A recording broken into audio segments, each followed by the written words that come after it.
going to introduce each other. So Joanne, if you could start by introducing Julie, that'd be great. Oh, it's my pleasure. Thank you. And thank you to the brand innovators and Jessica. So excited to be here. Today is Thirsty Thursday. Every day I think of a new name for the days of the week. But it's my honor and privilege to intro Julie Bowerman. Julie, first and foremost, is a very dear friend of mine, and she's a very good friend. Her husband and my husband are really good friends, and our daughter is a really good friend. But just by way of background, Julie is currently the Chief Digital Officer and Consumer Experience Officer at Kellogg's. She has responsibility for all of Kellogg's online e-com business. Prior to Kellogg, she was SVP of Hanes Celestial, and which is a food and organic personal care company. Prior to that, she spent most of her career at Coca-Cola. She started My Coke Rewards and had P&L responsibility.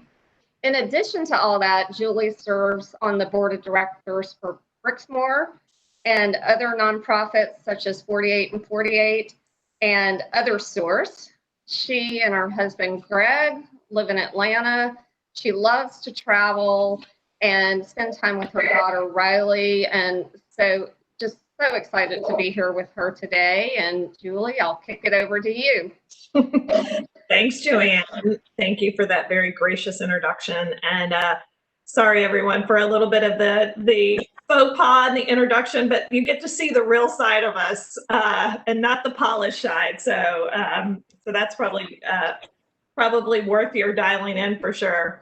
So as Joanne mentioned, she and I are friends. We've been friends for a long time. And I think what makes our friendship really special and why we're here together is that we're both, career marketing leaders, have, high aspirations and achievement for what we accomplish in our careers, but also care deeply about our family, our daughters, a balance in life. And we use each other many, many times to kind of keep ourselves in check and get advice from each other on all the topics that would surround the very similar lives that our both have.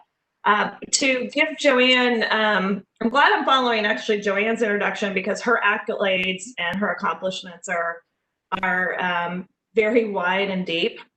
So she is currently the CMO of Honey Baked Ham, where she's returned from a previous tenure at Honey Baked Ham years ago, leading marketing.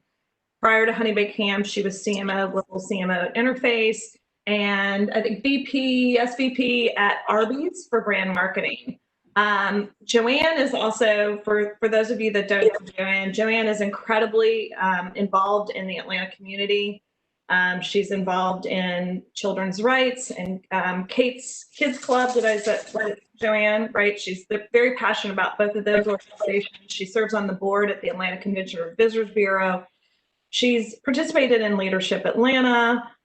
She is a mentor as well to many local marketers who really tap into Joanne for her experience, her expertise, and her, I'd say her passion. And what she'll tell you is her purpose, which is leading with love. And she is, let me tell you, what are some of the things about Joanne that maybe you guys wouldn't know from her resume? She's like really gotten into like getting in shape and working out. She's running, she's Pelotoning, she's boot camping. I found out the other day she's taking tennis lessons. She has an amazing daughter, Lily, who is about to turn 17, who's very accomplished in and of herself. Gosh, I could go on and on about Joanne. So that's my dear friend, Joanne, and the successful person that she is. I think I speak for everyone on the call when I say that I desperately want to be friends with you.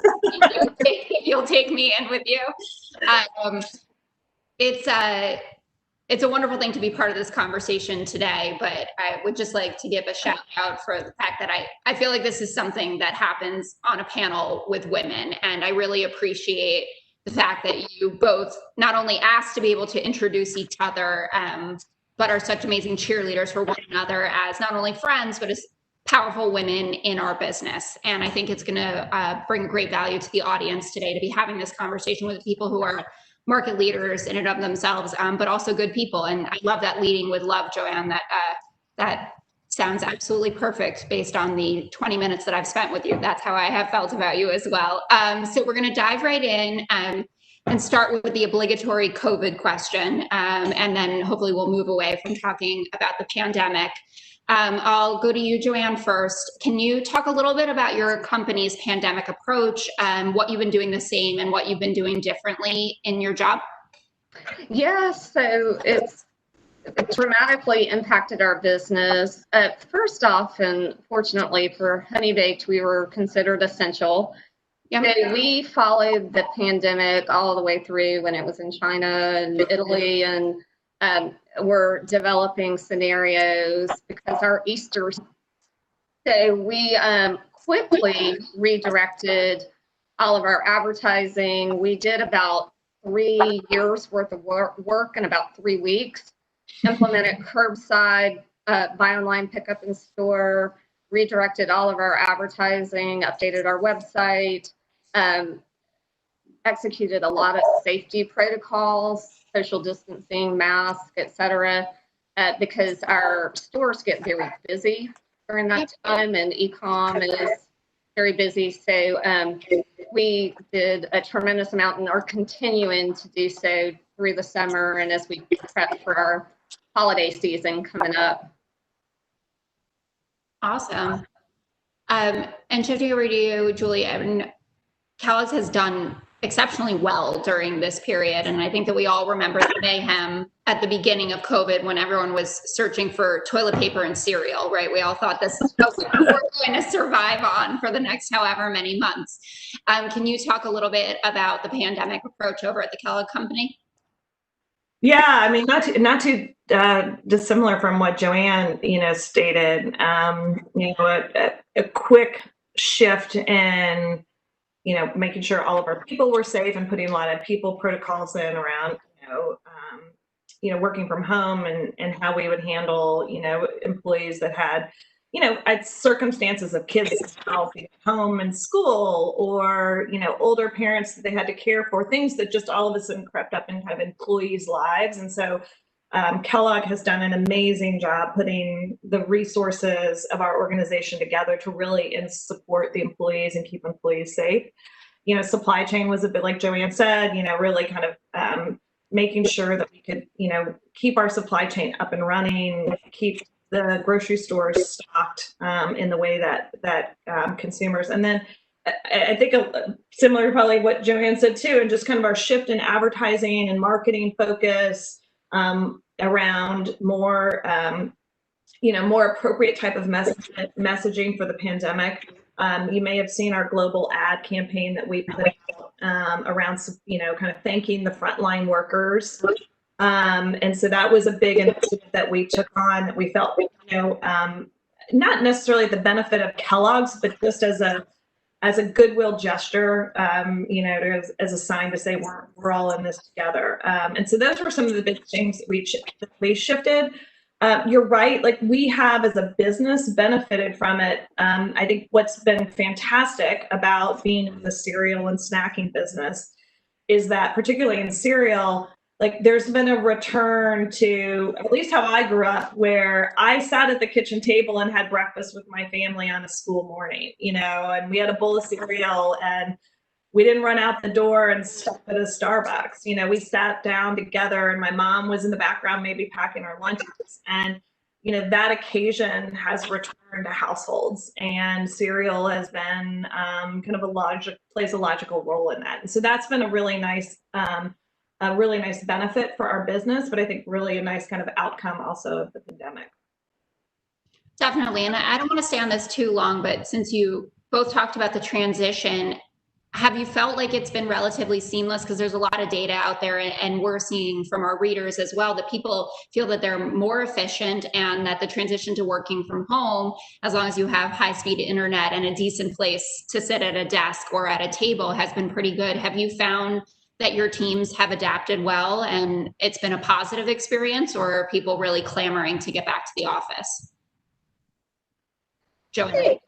I think it's been mostly very positive, and we've been very productive. And I know employees are enjoying the extra time, and it's really helped kind of well-being and even the climate. And so it's been mostly positive. There are some, though, that really want to get back to work, especially if they live by themselves, or so mostly positive, but there's a few that are ready to get back. I'd say the same for us. Like, surprisingly, very productive. That will obviously inform, kind of the ways of working even post-pandemic. But I think as it's gotten longer in time that we can't travel and aren't going to the office, I think we're also discovering that it's got to be a balance of working live and in person with also working virtual, and that both play a role. And so I think you'll see, some return of kind of the old ways of working. But I think we'll see this new modern way of working virtually also be a bigger part of the workday. Yeah, it's definitely going to be very hard to take something away from people once they have it, especially when you factor in that wellness time and the time with your families that you're getting.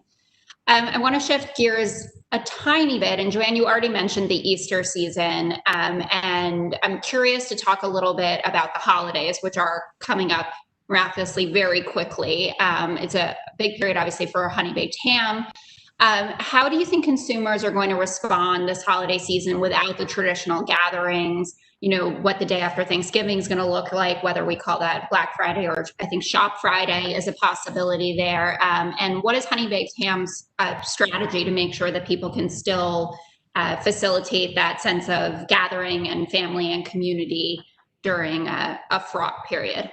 Well, we're obviously very focused on that. It's 80% of our business, and we are putting a lot of efforts towards e-com and D2C. We are deep in the throes of planning. As I mentioned, we're also doing curbside and delivery. And so we anticipate that we'll have a good holiday because consumers are craving get-togethers and nostalgia and traditions. So we're focused on that, but we also want to make sure we do so safely, and the consumers and our associates are safe as we start to bring in traffic. Yeah, and you, Julie, obviously your products are a little bit different than a ham to be shared amongst the families of the holidays, but how is the holiday season, if at all, affecting your plans, whether it relates to, how many products you expect to sell, your marketing plans across, TV, digital, print, any of that, if you could talk about your plans going ahead.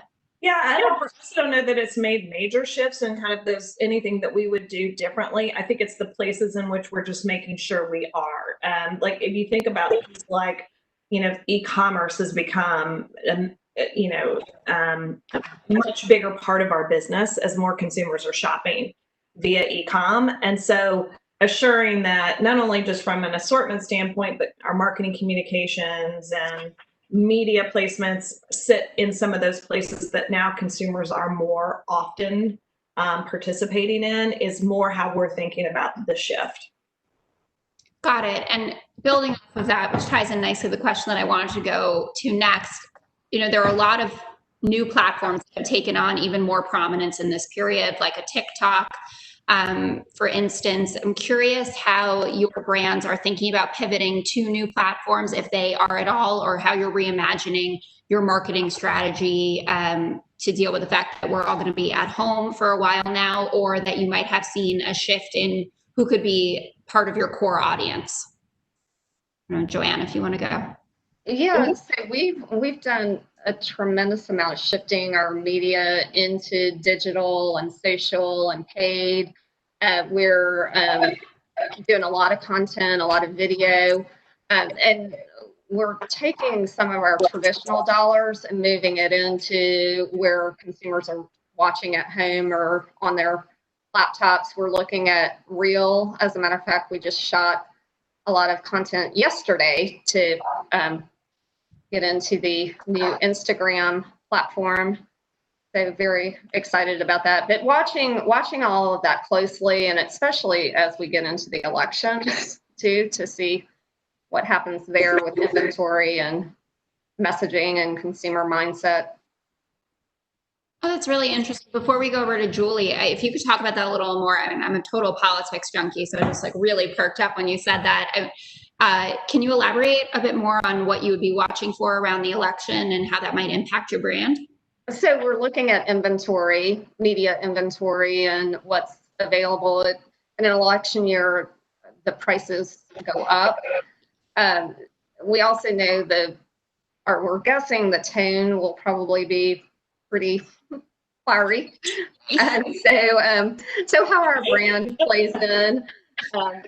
And then just, and honestly, we are very nimble. So we're watching the election and what happens with the pandemic so that our tone and our media buys are appropriate for where we are in November. Yeah. Julie, what about that? Because you already mentioned the big national buy about supporting essential workers and our first responders. Are you guys watching the election at all? And how have you changed in terms of platform strategy during this period? Well, I'd say strategically, we always have a portion of our media buy. We're testing new platforms, right? The latest out there just to see how they resonate with consumers and, returns and just from a learning standpoint. So that's always a part of our media strategy, for sure. But I'd say similar to Joanne, I mean, we're going to watch I'd say two things are going to be really important for us are kind of brand safety. So we're not going to test or place in any places that, have a brand safety risk. That's foundational to every, all of the places in which we're buying media. And then secondly, it's really hard to talk about November right now, not knowing, the status of the pandemic, the sentiment around the election, the election is November 3rd, but will it linger on? I mean, there's so many unknowns. So I think the most important part for us right now is we're just really keeping kind of flexible and agile. It creates a lot of extra work and capacity challenges for our region media teams as a result of it. But it's kind of the world that we're in right now under the set of circumstances that we're faced with. Yeah, I actually live in a congressional district that still hasn't fully finished counting their ballots from an election that happened over a month ago. So we sort of have a declared winner, and everyone's going about their business as if the Congresswoman has won her seat, but we still have mail-in ballots coming in, and it's going to be November 3rd will not be the end of it, I imagine. Yeah. And you both mentioned important synonyms, nimble and agile. I would love for our audience to hear a bit more about how your organizations have been quick on their feet and making changes. I know about the curbside pickup, which is something that we're doing from picking up hams to getting COVID tests. But if you could elaborate on that a little more, Joanne, that would be awesome. So from March, I think 11 through May, we had daily cross-functional calls. And so much of it was around supply chain availability, safety, et cetera. We don't have daily calls, but we do have weekly calls, even on the marketing promotions, because again, we're, and especially in e-com, we almost can't make our products fast enough. And so we're looking at inventory, we're looking at the merchandise, we're looking at supply and pivoting weekly on promotions, etc. So our teams were used to planning further out, obviously, and our teams have had to really kind of change their mindset and be a whole lot quicker based on demand and supply. Yeah, absolutely. Julie? Yeah, the only other thing I'd add to it, because it's similar type of cadences and ways of working. The other thing that we've done, I work in an international role, so I work globally in Kellogg. So we're in most markets around the world, and so one of the things that we've done and instilled in our routines is a cadence to learn from each other because it's a global pandemic, obviously, and the trends are very similar in a lot of other regions. And so Asia, who, for example, kind of was early into their pandemic, there was a lot that we could learn from what they were experiencing from a business standpoint, a marketing standpoint, how their consumers were behaving. And so we took on a big role of making sure that we were staying kind of connected as a global community so that we were learning from each other, and being able to, kind of adapt and be more flexible, across different regions based on what we had experienced in one region, or another. It's a big advantage in this, though. Obviously, what's happening in other countries right now is completely different than what's happening here, but at least you knew a bit more about what was to come and to be ready for that toilet paper and cereal moment when it first hit America.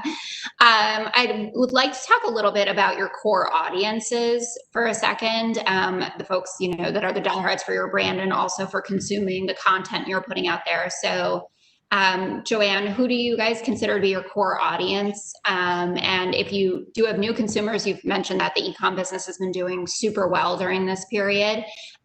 Who are your new consumers, and what's the plan to be able to keep them after, fingers crossed, COVID is over and we return to normalcy and brick and mortar stores, et cetera?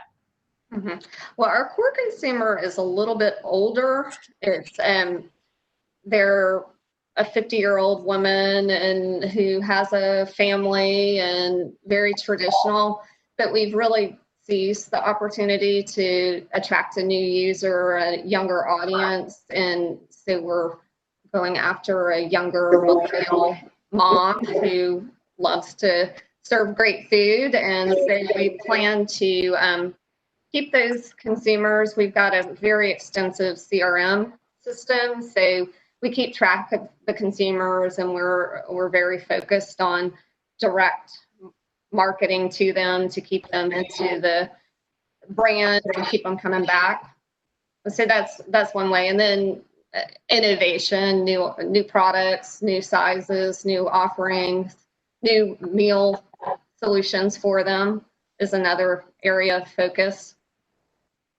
Yeah, because you guys launched, I think, at the end of June, the meal prep packs that came along with cards that had conversation starters on them that were probably things other than, oh my God, this is so terrible, we've been locked inside. And I've seen some of your meal prep and serve videos, which are super cute. I assume both of those are around to stay, right?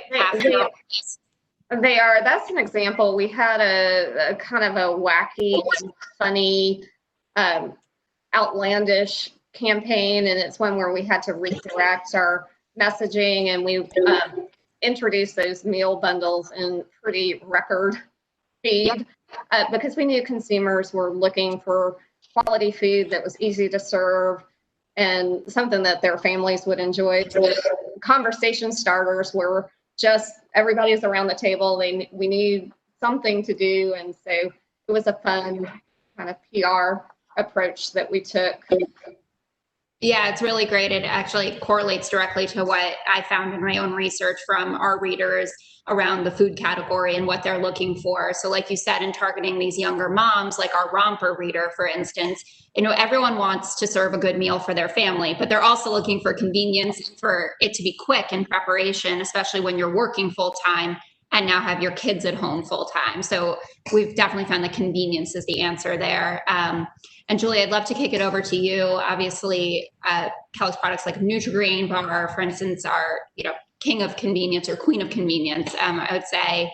Can you talk a little bit about your consumer? And I've always wanted to know, how are you guys reaching kids safely? So obviously, advertising to children is a whole perilous area where you have to be very careful about where you are and how you're talking to them. So if you could talk about your strategy in reaching kids and moms, that would be great. And dads, I should say, and be fair to everyone in the household. Yeah. I mean, so, and maybe I'm not going to answer your question. So just okay. Whatever you got. I mean, the marketing to kids is a very quick, easy answer. I mean, we have, policies around, the ways in which we protect, how we market to kids and make sure that it's respectful of their age, you know, consumption behaviors, all of that. So we're very, you know, we're very disciplined about kind of our marketing to kids policies, much like we are brand safety policies. So that's an important part of kind of our standards. But we do, as it relates to just our consumers, I'd say we kind of think more about the space of occasions, and how our products, you know, pretty broad portfolio between cereals, snacks, frozen foods, bars, plant-based meats. So we have such a broad portfolio that we also look across the consumption occasions and the categories in which we participate. And we look for opportunities around occasions to talk to shoppers and consumers around, you know, how they would be consuming, you know, our Cheez-Its and Pringles, for example, versus cereal. And we market into those occasions based on those needs. So we think about it more in that terms necessarily. We certainly have kind of demographics and kind of traditional kind of targets, I would say, when we're looking at media buying, but broadly, we're also thinking about it more in the space of occasions. And how do we talk to consumers based on their behaviors and habits there? Yeah, I love that.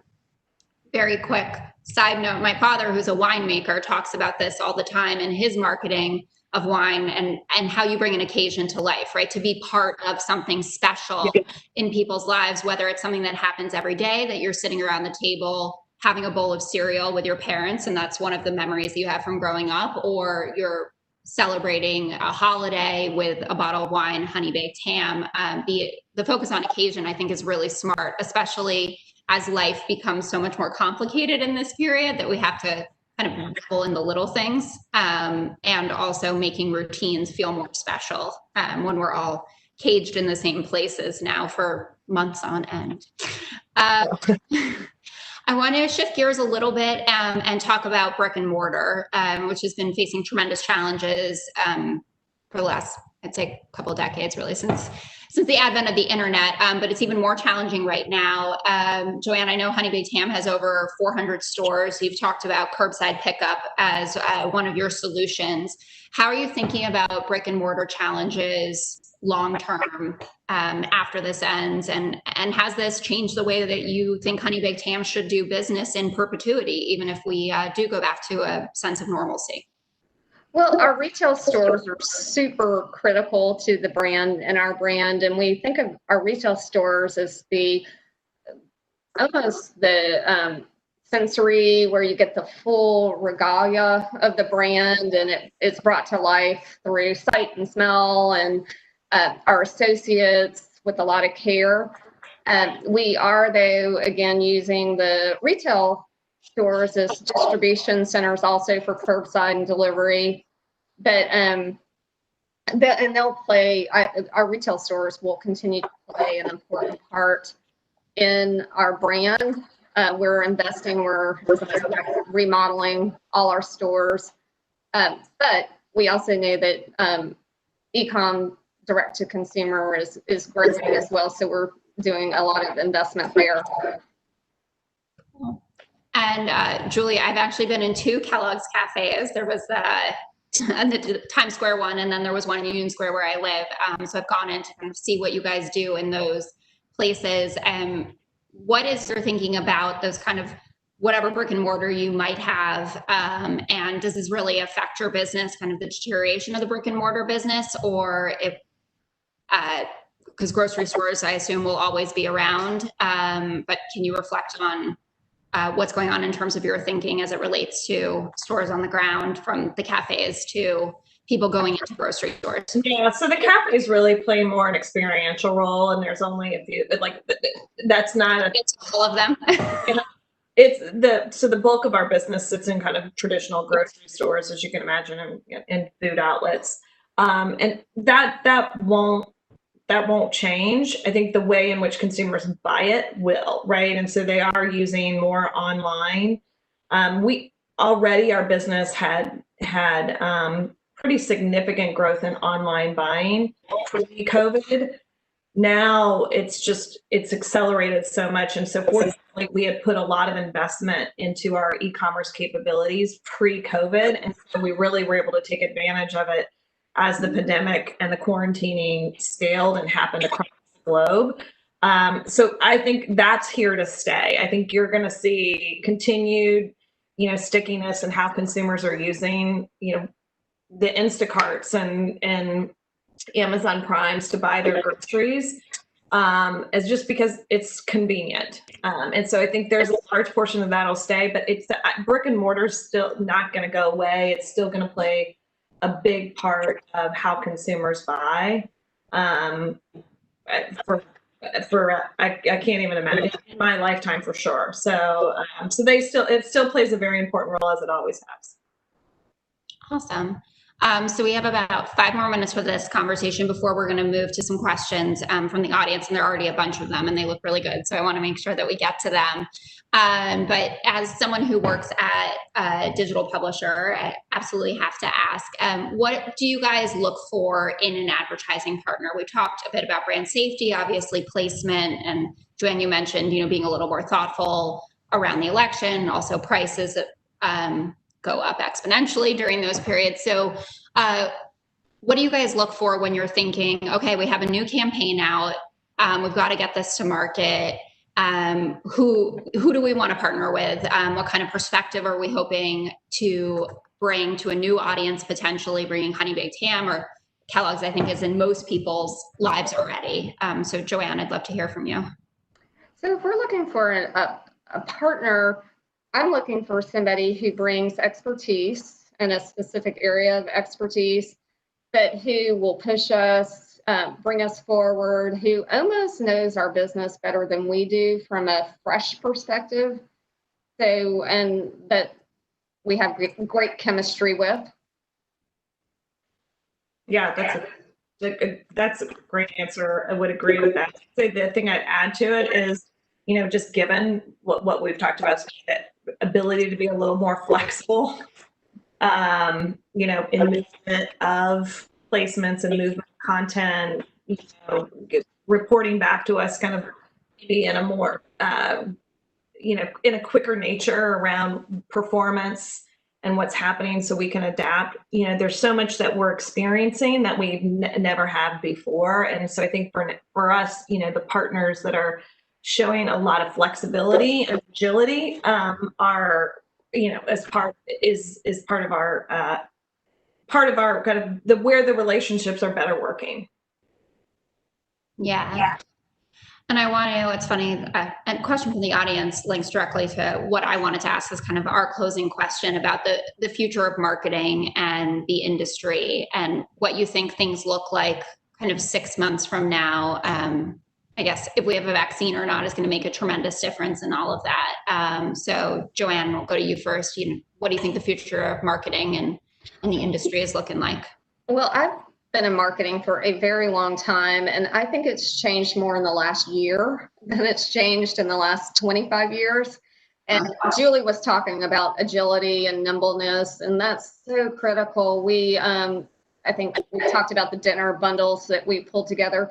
We did all of that, a photo shoot in somebody's house through Zoom, where that would have been a photo shoot with 25 people that might have taken a week. So again, just a new modern approach to being agile and nimble, but having the quality of work.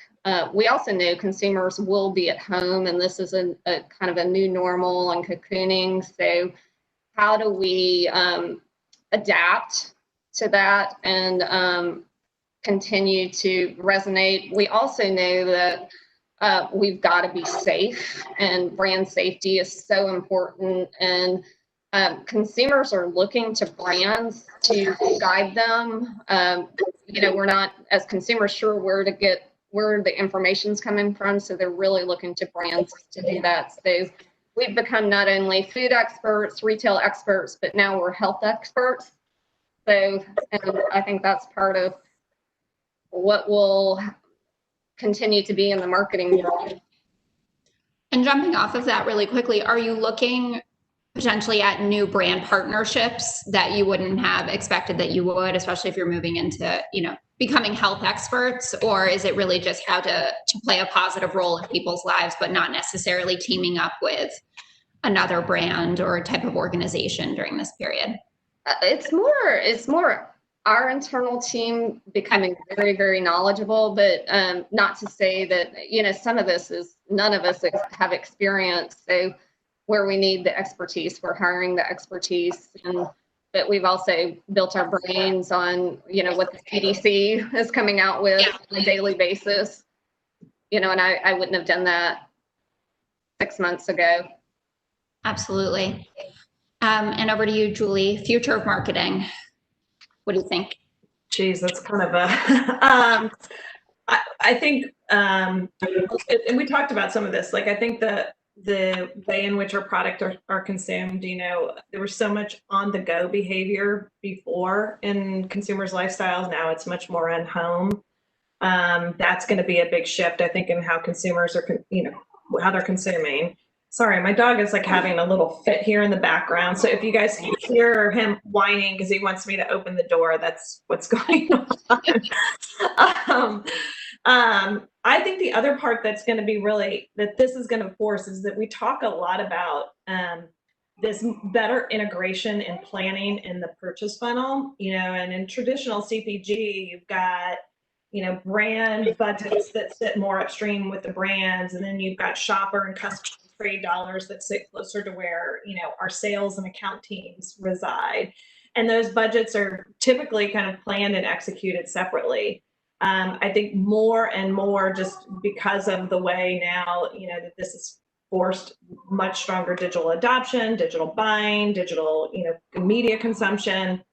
I think that integrated planning is good. You guys can hear him. Oscar. You should bring him in. I know, he's whining, he wants to go outside the door. Is going to be really important to think about that in much more integrated way in the way consumers are behaving for sure.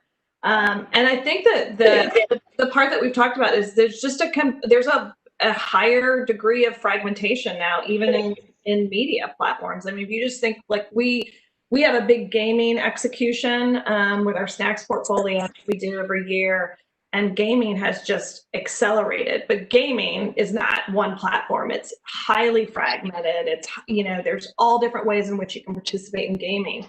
And so as a brand, really understanding that and, is just going to become increasingly complex to manage through and figure out where your investments are best allocated. All right. That's a scary and enlightening note to end the prepared questions front on, that everything is fragmented and complicated for the future of marketing. I'm going to take a few questions from the audience.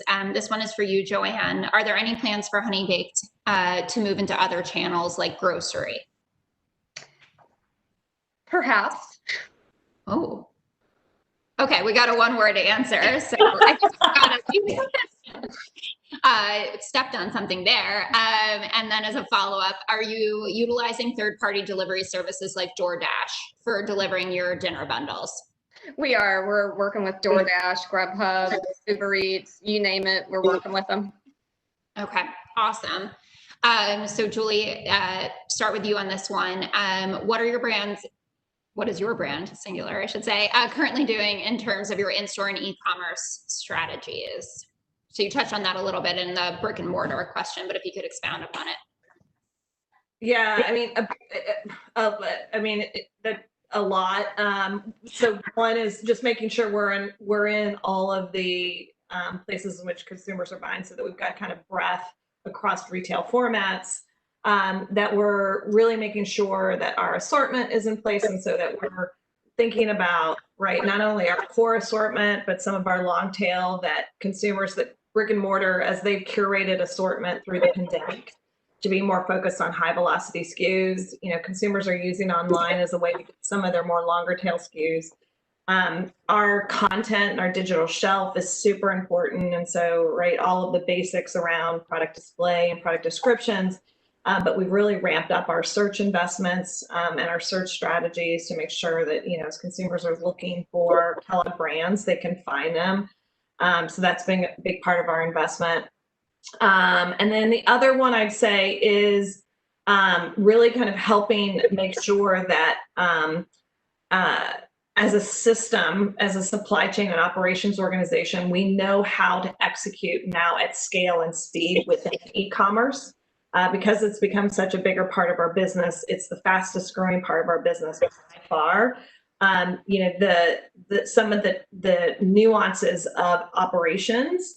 And so we've been working a lot more, for example, with our account teams and that service specific accounts and our supply chain organization, and making sure, you know, right, like that they understand those nuances, and we're adapting to those, you know, as quickly as we can. Fabulous. Joanne? I'm sorry, what was the question? Well, we've actually touched on this a lot for Honey Baked, so I don't know if you want to go deeper on what you guys are doing in terms of your in-store and e-commerce strategy, or if you feel like we've. Oh, it's we're trying to integrate them. So they're one. So spending a lot of time on the integration of both e-com and retail and bringing them together. Got it. Here's another one from the audience. Julie, what do you see as the biggest future challenge to retail and e-commerce and the biggest opportunity? Biggest challenge. Gosh, the biggest challenge is just going to be, I think, the economic shift, right? And making sure, and there's been a lot of discussion in the industry about this, is that, you know, e-commerce can be, or has the potential to be, dilutive for retailers and for brands, just because it costs more to operate in an e-commerce format. And so that will, I think, continue to be a challenge, because obviously the adoption, the, you know, purchase behavior, all of that will stay, and probably stay kind of at a continuated, accelerated pace. So I think that's going to be the biggest challenge. From an opportunity standpoint, was the question also an opportunity? Yes. Yeah, I mean, for me, the opportunity is just that we're now able to penetrate new households. So it's a great opportunity from a recruitment and adoption standpoint for brands who are trying to recruit. We've seen that through our business, is that a lot of our new buyers are people who have returned to the cereal category, are doing it through the online channel. And so it becomes a really unique way, an interesting way for us to think about it as a recruitment strategy as well. Super interesting. Joanne? Challenge and biggest opportunity. Some of the challenges we're seeing right now are shipping and freight, and especially as demand for D2C products increase, and the Amazons of the world are out there. We're seeing big surcharges with UPS and our fulfillment partners. Also supply chain. I think just what's going on with the pandemic, it's created some challenges with supply chain. But opportunities, I think for us, it is to Julie's point, to reach a new consumer, to really, as things have changed so much, to leverage the D2C space. I see Emily's jumped in. Hi guys. Yeah, I think we're wrapping up here. We have our next people coming on, but thank you so much for such a great session. It was so great having you guys join us and hearing about your friendship and supporting each other over so many years in your personal and professional lives. We always love hearing stories of women uplifting other women. So appreciate you guys both being here and sharing your stories with us on our stage. And thank you, Jessica, for leading the conversation. Thanks. Thanks to both and to Brand Innovators. Yeah, have a great rest of your day, guys. Bye. Bye. Huge thank you to Joanne, Julie, and Jessica.